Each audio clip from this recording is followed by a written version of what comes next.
কাউকে ক্লাসে অমনোযোগী, কাউকে মাঠে বিশৃঙ্খলা, আবার কাউকে খাবার টেবিলে হট্টগোল করার অভিযোগে প্রশিক্ষণ শেষ না হতেই অব্যাহতি দেওয়া হয়েছে। এমন সংখ্যা ৩২১ জন। তারা পুলিশের ৪০তম ব্যাচের শিক্ষানবিশ উপপরিদর্শক।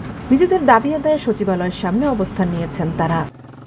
সোমবার ১৩ জানুয়ারি সকাল থেকে সচিবালয়ের ১ নম্বর গেটের উল্টা দিকে ওসমানী স্মৃতি মিলনায়তনের সামনে অবস্থান কর্মসূচিতে দাবি সম্বলিত বিভিন্ন ধরনের প্লাকার্ড হাতে নিয়ে দাঁড়িয়েছেন তারা। বলছেন বিনা অপরাধী তাদেরকে অব্যাহতি দেওয়া হয়েছে। এখানে তো স্পেসিফিক আমি একটা বলতে পারবো না, কিন্তু আমাদের ৪ ধাপে বের করা হয়েছে। ৪ ধাপে কারণ নাস্তা খাওয়ার অভিযোগ ছিল, আর আমার যেটা ছিল ক্লাসে অমনোযোগী, আমি ক্লাসে মনোযোগ দিতে পারিনি ঠিকঠাক করে। কিন্তু আসলে এরকম কিছু ওই দিন ঘটেনি। আমরা নিজেরাও জানি না যে আসলে কোন অপরাধে আমাদেরকে এরকম গুরুদণ্ড দেওয়া হয়েছে, আমরা জানিও না। আমাদেরকে আত্মপক্ষ সমর্থনের কোনো সুযোগ দেওয়া হয়নি যে আমরা এই অপরাধ করছি, এই অপরাধের পক্ষে যে আমাদের কোনো কথা বলার সুযোগও আমাদেরকে দেওয়া হয় না। এর আগে গত ৫ ও ৬ জানুয়ারিও স্বরাষ্ট্র মন্ত্রণালয়ের সামনে অবস্থান কর্মসূচি পালন করেন তারা। তখন তাদের একটি প্রতিনিধি দল স্বরাষ্ট্র মন্ত্রণালয়ের সিনিয়র সচিব নাসিমুল গনির সঙ্গে দেখা করে। তখন ১৩ জানুয়ারির মধ্যে তাদের সমস্যার সমাধানের আশ্বাস দেওয়া হয়। অব্যাহতিপ্রাপ্ত এসআইরা জানান, এখন পর্যন্ত তাদের বিষয়ে কোনো দৃশ্যমান পদক্ষেপ দেখতে না পাওয়ায় আবারও কর্মসূচি পালন করছেন তারা। আমরা পুনর্বহল এবং সেই সঙ্গে নিয়োগ চাচ্ছি এবং আমাদেরকে আশ্বাস দিয়েছিল যে গতকাল আমাদেরকে রেজাল্ট জানানোর জন্য, কিন্তু কোনো আশ্বাস এখন কোনো তথ্য আমরা এখনো পাইনি। বিধায় আমরা পুনরায় এখানে আবার একত্র হয়েছি।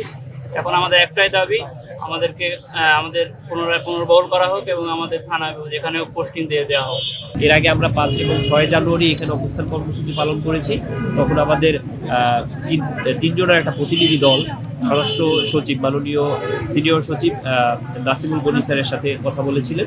তখন তিনি আমাদেরকে আশ্বস্ত করেছিলেন যে এটার দ্রুত একটা সমাধান করবেন, কিন্তু আমরা এখন পর্যন্ত কোনো দৃশ্যমান সমাধান পাইনি। পুলিশ একাডেমির সারদার ইতিহাসে একসঙ্গে এত মানুষের অব্যাহতি দেওয়ার ঘটনা নজিরবিহীন উল্লেখ করে তারা বলেন, আমাদের সঙ্গে অন্যায় করা হয়েছে, আমাদের চাকরি ফিরিয়ে দেয়া হোক, দাবি না মানলে পরবর্তী কর্মসূচি ঠিক করা হবে। এরপরে যদি আমাদের সুনির্দিষ্ট ফলাফল না আসে, দাবি মানা না হয়, সেক্ষেত্রে আমাদের যারা যথাযথ কর্তৃপক্ষ আছে বা আমাদের যারা প্রতিনিধি আছে, এরা যে সিদ্ধান্তটা দেবে সেই অনুযায়ী আমরা পরবর্তী থাকি। সচিবালয় এলাকায় এ ধরনের কর্মসূচি পালনের নিষেধাজ্ঞা আছে, তারপরেও কেন অবস্থান নিয়েছেন এমন প্রশ্নের জবাবে তারা বলেন, আমাদের পিঠ দেয়ালে ঠেকে গেছে। আমাদের আসলে দেয়ালে পিঠ ঠেকে গেছে।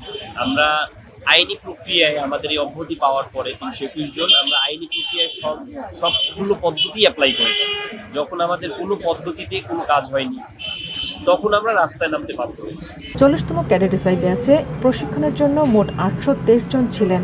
তারা গত বছরের ৪ নভেম্বর থেকে রাজশাহীর সারদায় পুলিশ একাডেমিতে বুনিয়াদী প্রশিক্ষণ শুরু করেন। তাদের মধ্যে ৩ ধাপে ৩১৩ জন এসআইকে মাঠে ও ক্লাসে বিশৃঙ্খলার অভিযোগ তুলে শোকজ করে একাডেমি। এরই মধ্যে তাদের চাকরি থেকে অব্যাহতিও দেওয়া হয়েছে।